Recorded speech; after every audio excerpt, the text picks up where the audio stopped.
Well, welcome everybody to another section and segment of Lewis at Large.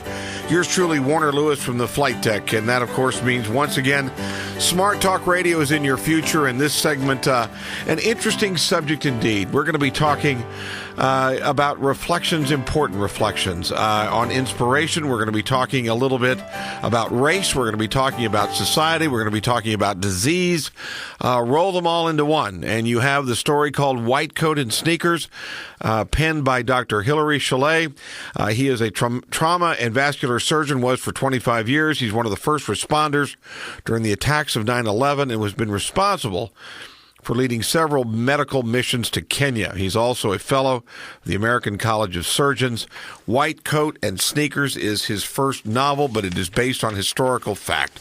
Dr. Chalet, how are you, my friend? Very well, Warner. It's a pleasure to talk with you. Well, I'm very happy to have you here. Let's do a little bit better setup than I did for our audience. This is an involved story. If you would, give us a little bit of background on this semi-biographical novel. Certainly. My name is Hillary Chalet, and I'm a trauma and vascular surgeon. My dad is named Hillary Chalet, and he's a senior. And he was also a surgeon. The story is based on his life and the 6 generations that his life has touched. It begins in modern day and through an accident, a modern-day trauma surgeon myself, through a white light moment. We flash back to the 30s where we meet a 12-year-old kid named Hillary Chalet in New Orleans. It turns out that my dad was very poor. He was the youngest of 3 boys. They had a single mom, and my dad's grandma was half black, half white, and my dad's great-grandma was a slave born in the year 1850. And through sports, my dad and his brothers wound up succeeding, and ultimately my dad, through high school, averaged 9.4 yards per game. In football, he also played basketball. I know how big basketball is in Lawrence, Kansas, for sure. Yes, it is. My dad was accepted by Tulane University as well as LSU for football and basketball. But when they found out that he had, quote, Negro blood, and Negro is the word they use, not the word I would use today, they rescinded their acceptance, and as a result, his family was shunned, but he was able to overcome prejudice and wound up going to Cornell, where he became All-American in football and played 4 years basketball, entered their Hall of Fame, and in later years went on to Cornell Medical School, became a surgeon, and in later years came down with a disease called ALS, or Lou Gehrig's disease. So with all of that as a background, you have the setup for one heck of a story here. I'm curious, share with our Lewis at Large listeners, if you would, Dr. Chalet, the relationship in real life that you had with your father. Well, my dad was always my hero, and I just really loved him. I admired him. I really never knew that we had black blood in us. He never would let any roadblocks block him from succeeding and trying. And he instilled that into me, the notion of never giving up and just trying. So when you say you never knew that you had black blood, are you telling me when you looked at your father you didn't see, so to speak, a partial black man? Well, I always thought that he was a sort of a Creole, okay, or he had Cajun blood in him. But when I was about 9 years old, a couple kids were teasing me, and they said, "Oh, your daddy's a nigger-row," like that. And I didn't even know what the word meant, but it struck me at my core. It scared me. I never wound up saying anything to my dad about it, ever. I knew it was an ugly, ugly phrase, but it was only after the year 2000, after my dad had passed away, when I was doing research, I came upon the 1900 census, and it was there that I was able to find Rosa, who was born in 1850, Olivia, the daughter, and the exact lineage from 1850 all the way going forward to the 2000. When you wrote this book, I'm curious as to what was there a trigger moment where you felt like, you know what, I need to recount all of this in a book? What was the inspiration to get this really down and share it with the rest of the world? And when you did that, did you talk to any of your family members about it in advance? Sure. There are sort of two inspirations. One, as a trauma surgeon, I've worked with other doctors and nurses to help save lives and to give patients an official second chance. And even, I was actually director of trauma at Research Medical Center in Kansas City for 5 years, too. So one inspiration, the second chance business, I wanted to write a book that would allow the reader, in almost like a Tom Sawyer or Huck Finn way, to give themselves their own spiritual or emotional second chance in life by seeing what my 6 generations of family went through. My additional inspiration was based on my 9/11 experience that I had, that we could talk about if you like, where I really learned it's important to give compassion and comfort to people. And today, we're under so much pressure. Myself as a trauma surgeon, I sort of specialize in pressure. Pressure is my companion. And society is under so much pressure that I'm even feeling pressure now. Not right in our conversation, because you're a fine fellow, but pressure is something that I've learned to deal with. And in my book, I really try and help give some tools for how a person can deal with pressure in their lives. And then to answer the question, did any of my family know about this? The answer is no. Let's again. Actually, the 9/11 piece was my follow up, and again, you were a first responder at 9/11. Share with us what that day and that ordeal was like for you, and how it changed your perspective. Sure, I was at a board review course for surgery at 7th Avenue and 31st Street.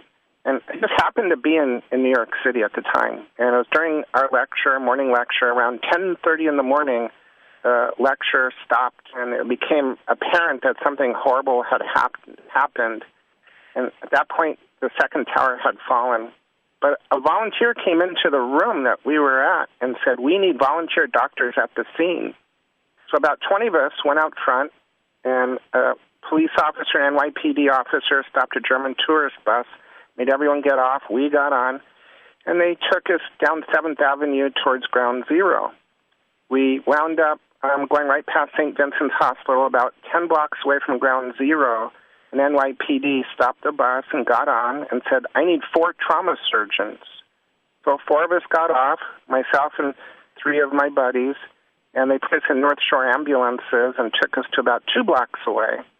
By then, we got out of the ambulances, and there was just a scene from a movie almost, with pieces of paper with the edges burnt off, still falling.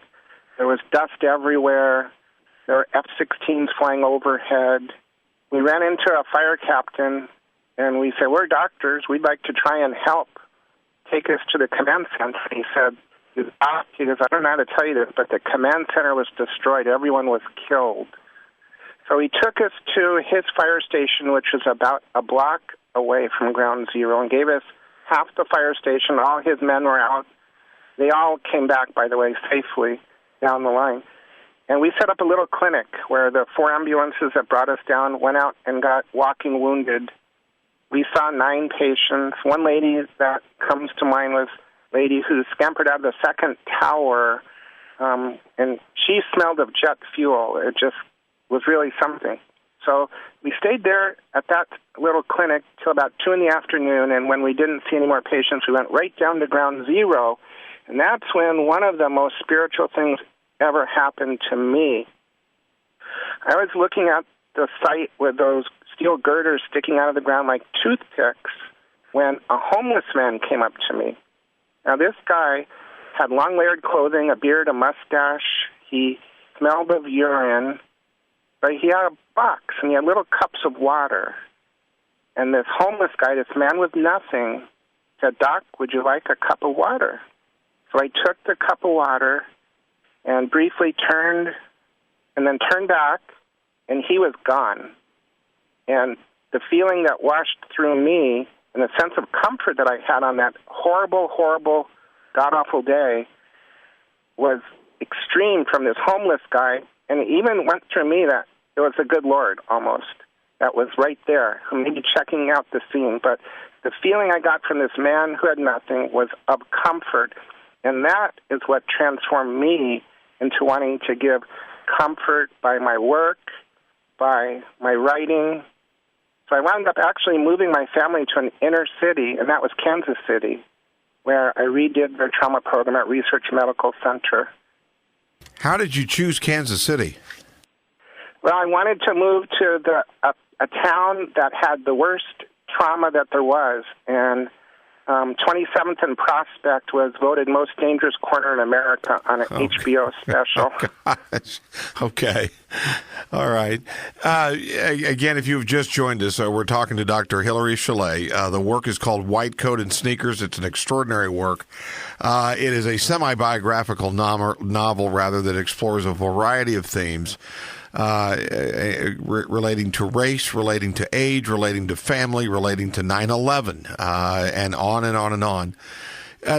Dr. Chalet, as you finished this work and it was headed to being published, I'm curious as to what you thought, not only your family but your friends and associates, what you wondered what their reaction might be to it. Well, one thing about being a trauma surgeon is we're all about the truth. And we have these QI meetings where we fess up if we made a mistake. So I laid everything out from how my mom died. She died from an accidental overdose of medication.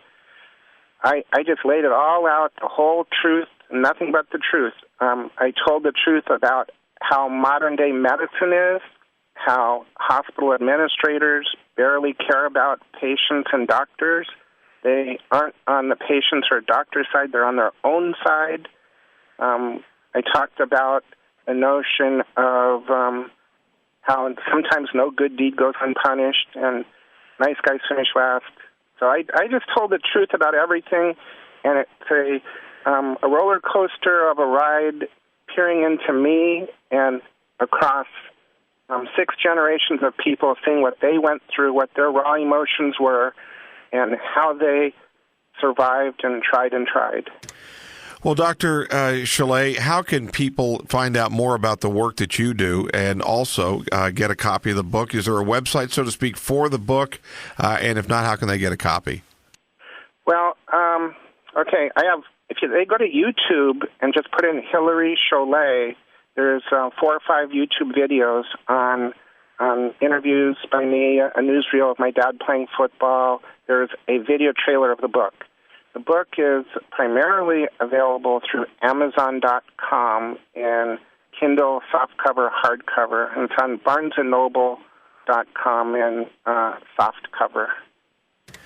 Well, it is certainly a work that is involved. There is depth to this, a lot of thought-provoking ideas and stories for sure. WhiteCoat Sneakers, it is published. I'm just all of a sudden drawing a blank here on who's the publishing house is. Maybe, it's Smith. Well, no, who's the publishing house here? And it's actually a self-published book. Okay. And then my publicist is Smith Publicity. And again, thank you so much for the work that you did at 9/11. Thank you for the work you do as a doctor and a surgeon. And best of luck with this to you for sure. Oh, thank you very much. You bet. We will be back with more right after this on Lewis at Large.